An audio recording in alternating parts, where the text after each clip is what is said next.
Good afternoon, sir. Yo, yo, yo, this is episode 55 of the Beef and Bitcoin podcast with your host, Brett and CH. Today's topics. Looks like PayPal is trying to pump my Bitcoin bags here by censoring more transactions from PornHub cam girls.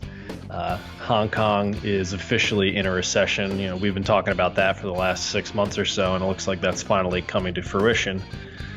Also, there was a quick note on Zero Hedge about the Fed repo transparency and basically not telling us who's insolvent. So it looks like we might find out 2 years from now. So we'll touch on that. And looks like we have some protesters really throwing it down in Iran, burning down a bank, which I do commend them for their for taking their protest seriously. But how you doing this week, man? Doing good. There's a lot going on again. Like it just seems like a week goes by and there's more protests, riots, just absolute insanity going on. And and here we are, and equity markets are all time highs, and just everything is disconnected. I don't know. Yeah, everything does seem like Just it's like disconnected, but then intertwined and interwoven at the same time. It's kind of weird. yeah, I was gonna look at the Hong Kong because they're finally entered recession, so I think their markets took quite a hit, somewhat. Yeah, I'd imagine. I'd imagine that's the case. Yeah. I guess we're just on the cusp of something again. I don't know. We're going like last year. I feel like we're almost there again. Yeah, yeah. Entering into, we're already into fourth quarter. It's towards the end of the year. We have the start of a new decade coming in, I don't know, 40 some days or whatever. I mean, we're getting close. We're getting close. What do you And think? Should we? I was gonna say to jump into the PayPal.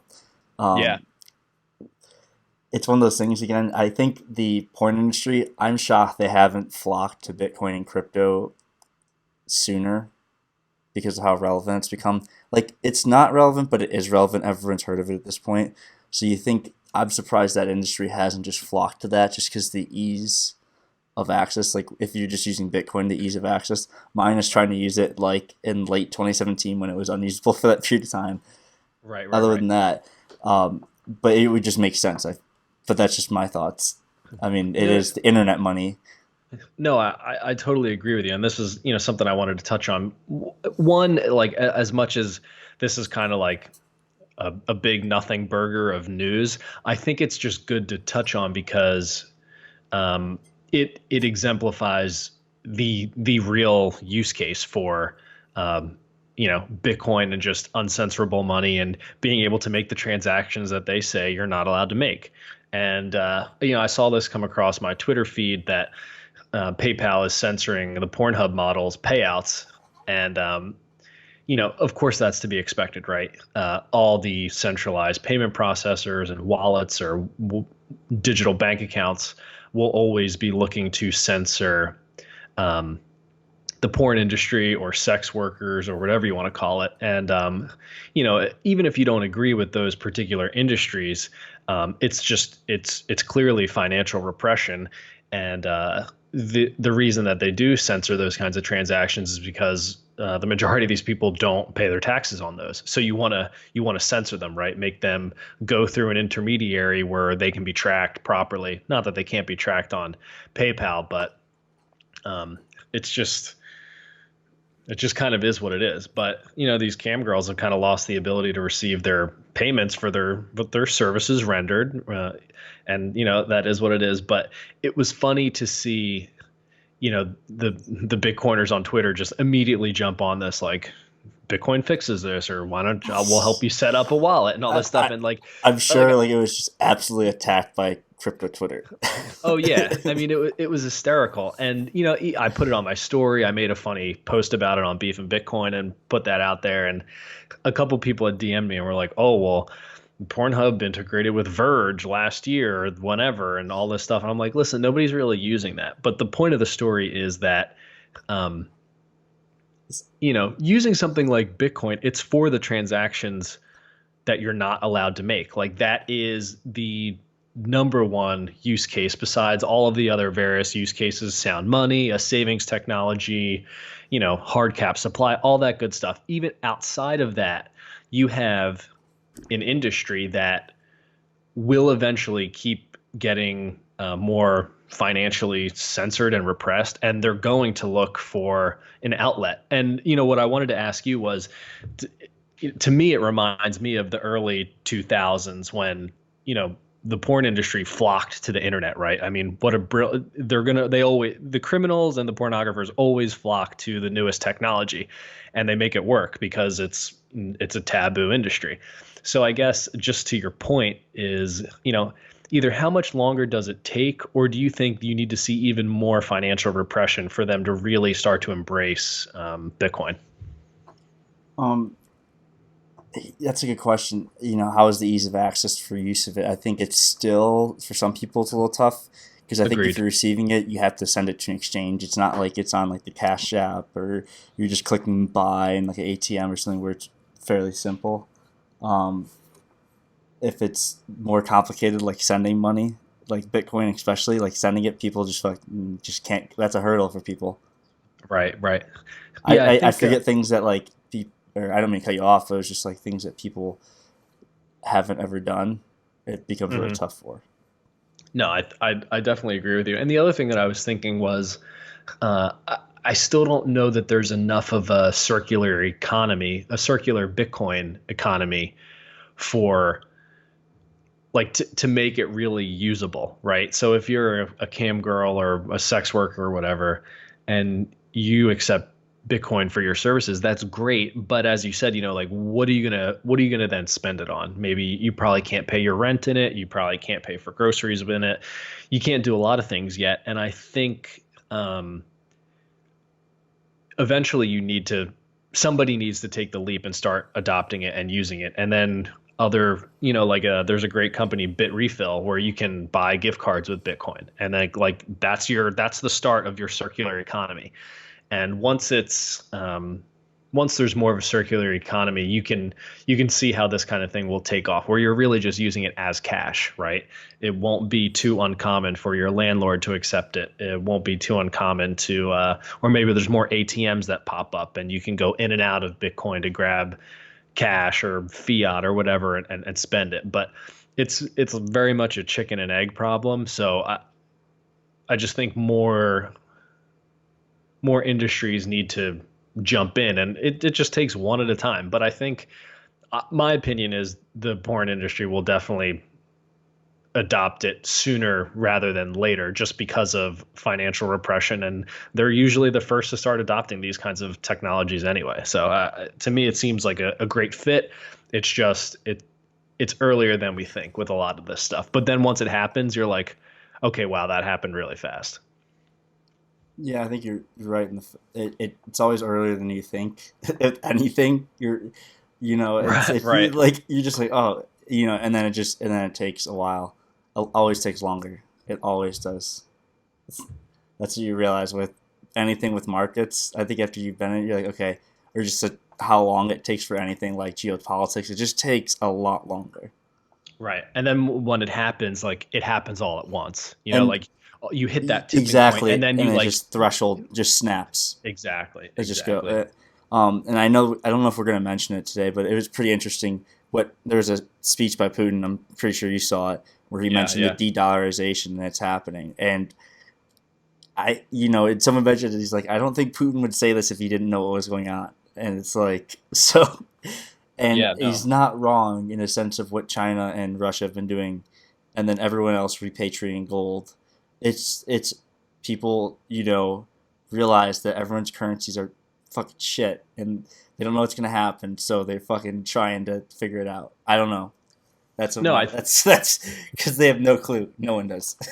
well, I think that's a good segue into like the Fed repo transparency, is Exactly. that there are issues with the current monetary system, and each country um, kind of has their own central bank, and everybody operates with the same model, the same banking model, because it's beneficial to have the keys to the to the printing press. So like I do understand why countries around the globe do it.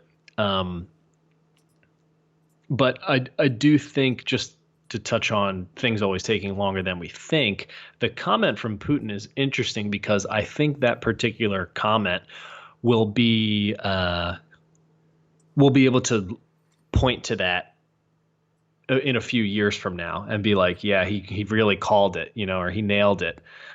Just the de-dollarization and other countries looking for a new base money, right? A new reserve currency, and this might just start to be the beginnings of that. So it's again it's early, but it will be very obvious in hindsight, and there will be plenty of videos and clips and stuff to point to of people kind of calling it between that 2017 2022 time frame of like the cracks at the seam. And I'll let you jump into the repo markets here, but this is something we've been talking about, and the repo markets definitely seem to be like a crack in the surface.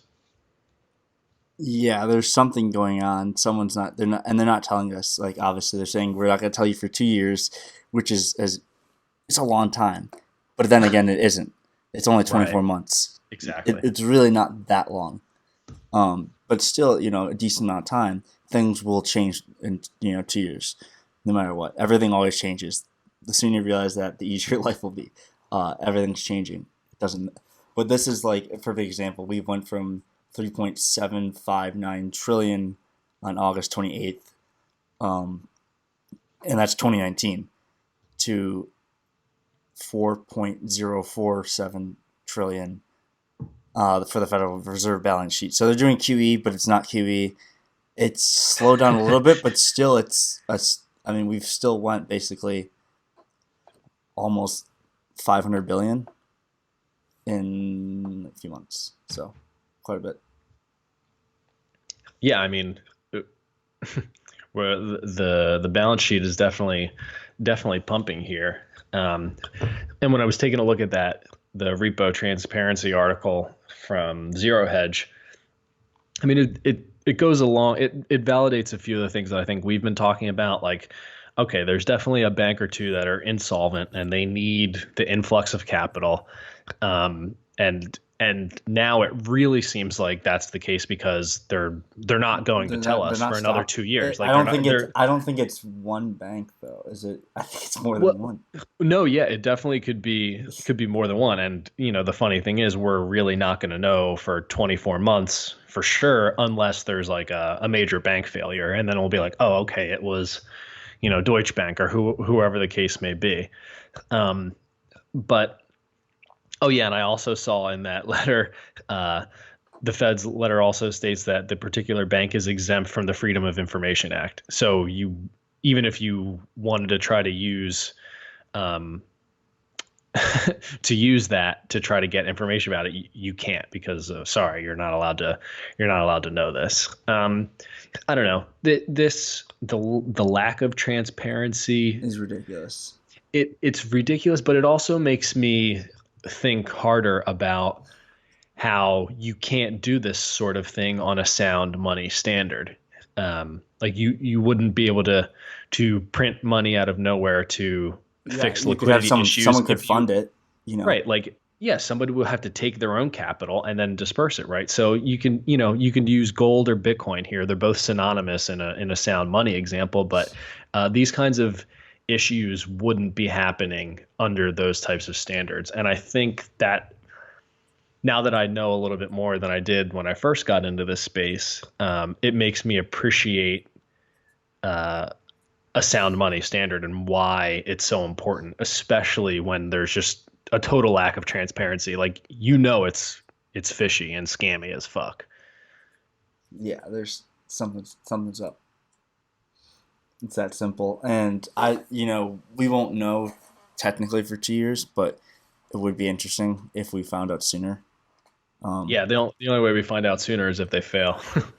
yeah, and I think that's gonna happen first. I mean, it's gonna be tough. Like people ask enough questions now. I think, and I think the way social media has been the past few years, if the Fed balance sheet gets over the new high, it will become a big deal. People will start asking questions, and something will happen.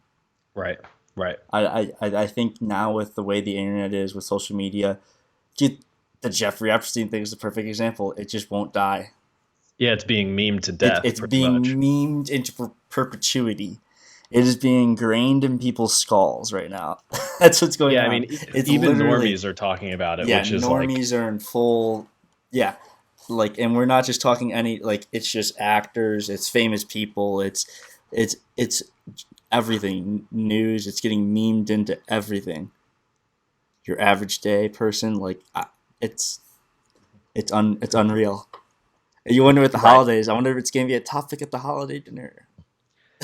I, I don't family know. family I think topic. we'll, Jeffrey you know what? Epstein. We'll find out though. We'll I'll see. see. We'll see the memes because it'll like all Thanksgiving and Christmas, people will do funny Epstein stuff for sure, Yeah. Oh, and I think they'll keep up the pace till the end of the year. I have no doubt. yeah. There's no way. Oh But man. to just to like speaking of transparency and keeping the memes alive, just to follow up on the repo transparency, I had sent you the those protesters in Iran burning down that bank, and when I saw this, and this footage is really unbelievable. At first, it was pitched as this was an Iranian central bank, and it turns out that's not the case. It's just a regular bank branch. But I would say I'm proud of I'm proud of them for picking a decent target, right? Apparently, the fares were going up, and I don't know, transportation or whatever, and they went at the bank, right? They went at the bank, and interesting target. But I this is what happens when uh a population has been pushed to the limit, right? This is what the limit looks like. I mean, this video is insane. They Protesters just burned the fucking building down. That is the limit. And I was thinking, like, I wanted to see what you thought about this. We're so far away from that here in the States. Like, I don't see anybody taking to the streets and burning down a Wells Fargo bank or a Deutsche Bank or whatever. Like, I don't see it happening. But I kind of feel like there there is a maximum limit to where the people will eventually stand up and start burning I shit. think And I and like, you're and it seeing it happens here, quick. you're seeing it in France, you're seeing it in Hong Kong. We're seeing it all over the place. I personally feel like in the It's States we're still pretty far away from that. So but that's the where, thing like, is it's that I think it happens kind of overnight. right. And it it depends on what it is, but something usually triggers it. And I was gonna say the interesting thing for the states is we forget, like, okay, yeah, there was Occupy Wall Street after nine or not I was gonna say 9/11, but excuse me, the global financial crisis 2008 2009. What Occupy Wall Street became a thing really 2010 2011, maybe 2012. I don't know its history that well, but that could come back and in much worse of a sense though. You know what I mean? Mm-hmm. Like, Mm-hmm. people could get really pissed because we look at, like, the perfect examples, like when you look at, like, and I have nothing against people having a lot of money, but it's like the top 1% own 90% of the equity market. It's like some ridiculous statistic like that. So, like, people always joke about it. You see it on FinTwit, like, oh, the lower, 90% of Americans could care less. The stock market went up like 1% today or something like that Mm-hmm. because they're just so not connected to it. And but then again, all everyone's pensions and all their bullshit is connected. Right. It's Yeah, it's funny because, like, I hear the boomers in my office are every day they always look and say, like, oh, what's the market doing? Like, they're definitely, they're, I guess, less interested than I'm interested in Bitcoin from, like, a financial standpoint, but they're like it really matters to them what the stock market's doing. yeah. I Their retirement bags really do depend dude, on it. So, like, I get it totally. I was gonna play this video, but all I gotta say is the longer we go vertical without any serious correction, because we've went since the early October, like, up like probably 10% now on most of the indexes. The longer you go vertical with no correction, whatever that correction does come, it's gonna be harsh. So get ready for the spooks again. Right. Because, like, I'm not gonna. I'll watch. I'll play the video, but basically, like 100-point crash won't even be that much, but it'd be a big deal. Like the Right. S and P, in the S&P, I guess. Sure, Um, sure. so I'm gonna play You this. want to? Yeah, I was gonna play this video here. Yeah, yeah. Play it, play it. Oh no, no, I don't know if there's volume. We'll find out in a second. Oh yeah.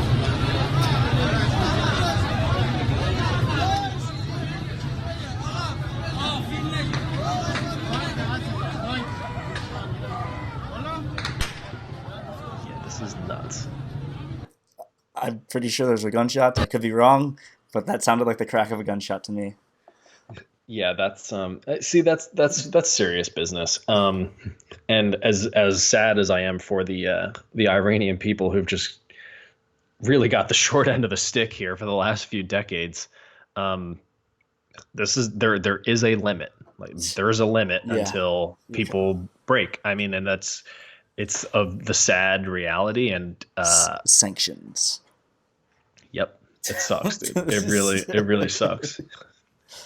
But I guess that's a good segue into the Hong Kong recession. I mean, it's very similar, and I don't think we got a chance to talk about it last time, but it looks like officially Hong Kong is in a recession, and we've been talking about that for the last 6 months or so, and it looks like the data has finally caught up to um, all the protests, the tourism's down. I mean, all of it eventually flows back into the economy where there's a loss in revenue and income, and now you can see it plain as day.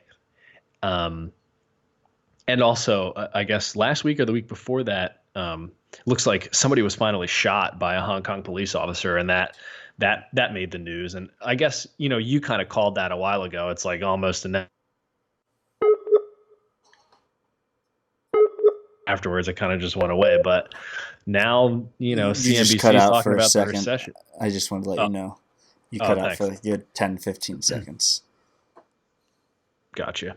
Uh, yeah. So I don't know. So they're in a recession, and it is what it is. Were you going to play this clip? Yeah, I was gonna play the clip. I just wanted to let you know that happened. For like, I was letting you just talk, but I don't know if it was cut out from your mic on Skype or on Yeah. Yeah. general. It sounded like you muted, but then it came back or something, or it got unplugged. Gotcha. Just a heads up. Yeah, I'm gonna play the video. It's from CNBC. To say the Hong Kong confirming overnight that its economy has plunged into its first recession in a decade. The economy shrank by 3.2% from the previous quarter. That marks the second straight quarterly decline. And the financial hub, of course, has been suffering from violent protests, the U.S.-China trade war, and a faltering stock market. Meantime, the week of rage in Hong Kong continuing to boil over. And we're going to get over to NBC's Matt Bradley, who joins us now with more on that. Matt. Hey, Andrew, yeah, you're right. This has been now is in its 6 months of protests. Now, remember, this originally started with that extradition bill that was floated back over the summer. That has been mostly withdrawn, but the protests are continuing. And as you can see, universities like Polytechnic University behind me, they're becoming citadels for this continuous protest movement. You can see now that they've put up, umbrellas trying to block CCTV cameras from taking images of the protesters who have basically occupied this campus and have shut it down almost entirely. Now, students here, especially foreign students, they're having to leave, and even the students who are based here in Hong Kong, they're just going to be taking courses online. They're basically ending classes. So right here at Polytechnic University, we're seeing not kind of like, as I mentioned, citadels. They're almost becoming universities for protest. Protesters are learning things like how to make a Molotov cocktail, how to throw a Molotov cocktail, how to attack the police, how to defend themselves. So all of this is really transforming the city. And you mentioned this is kind of a microcosm of what's happening in the broader sense throughout the entire city. We're seeing a slowdown as these now 6 months of protests really take an effect on just day-to-day business. Behind this university is that Cross Harbor Tunnel. That's a major artery connecting Kowloon, where I am, the northern part of Hong Kong, and the mainland, or the main island of Hong Kong. That's been closed now for at least more than a day. Protesters have threatened to shut that down on several occasions throughout the last 6 months. But now we're really seeing a lot of the infrastructure taking a hit. And as you mentioned, that decline for the first time in 10 years of economic production.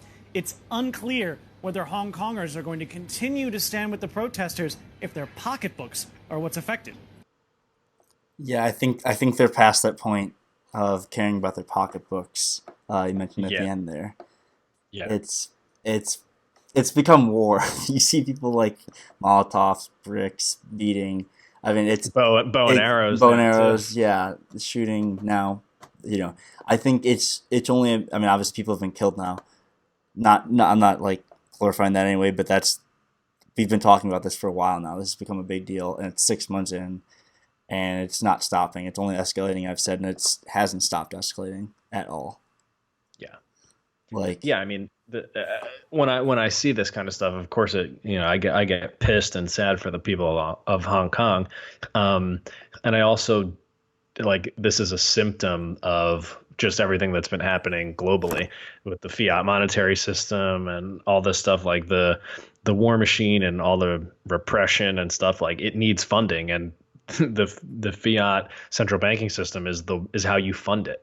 And I was listening to a podcast with Trace Mayer, and that he was talking about Hong Kong, and his point was kind of like, he almost wishes, he's like, you can protest until you're blue in the face and, try your best, but how do you stop the repression? And he's like, you got to defund it. So his point was like, how are you going to defund it to the point where that it stops? Like, you can ask them to stop, just like people have asked their oppressors to stop, and the oppressor just told them to fuck off. Like, you need to figure out a way to take away the funding for that. So his point was like, why wouldn't you buy Bitcoin in this case and try to change the system that way? But it's still too early for that to be a good option. But I don't know. It's really tough. It's really tough. Yeah. At this point, I think everyone's kind of betting, I guess, on their hope for what the future monetary system becomes, because a lot of people just see holes in the system. I think we're seeing it from what people are Bitcoiners, whether they're crypto, whether they're gold, whether, gold, sound money, crew, market people are just kind of seeing cracks in the system. Things are, and then obviously we're now just seeing it being played out every day, like with these type of protests in Hong Kong. Germany, I was going to say, just narrowly missed a recession by 0.1%. GDP was 0.1%. So it's. I mean, the chart looks terrible, and I don't know if they have it in here. They don't, but there's a chart just showing their production and GDP, and it's just abysmal. But right, the market's almost at all-time highs. Yeah, that's where we intuitively know there's a disconnect, but it's not playing out yet. For all global markets, and especially in the US, we're making new all-time highs. Things are great. What do you mean? Other countries are in a recession? Yeah, so that's where, but that's what makes it so interesting, right? Because we wouldn't, I don't know, the way I look at it, I intuitively know there's a disconnect between global markets, and I'm assuming that if I have a better understanding of that disconnect than the next person, I might be able to profit off of that, right? And that's why we do this podcast anyway. We know something's going on, and how do you think about it in such a way where you can come out either relatively unscathed or maybe even make life-changing money in the process? And that's why I think it's so fascinating to talk about and think about it. Yeah, no, it's something I enjoy talking about. That's why I do this. I don't do it for any other reason. I like to just talk about it and shoot the shit about it because it's really interesting, and no one's paying attention yet. But there's a shit ton of stuff happening, and I know I keep using swearing here, but there is a lot happening. As I mentioned, there's you get, I don't know if we mentioned yet, the French are protesting again. It's a year anniversary of the Yellow Vest protests. Hong Kong's 6 months deep. Iran, we just showed.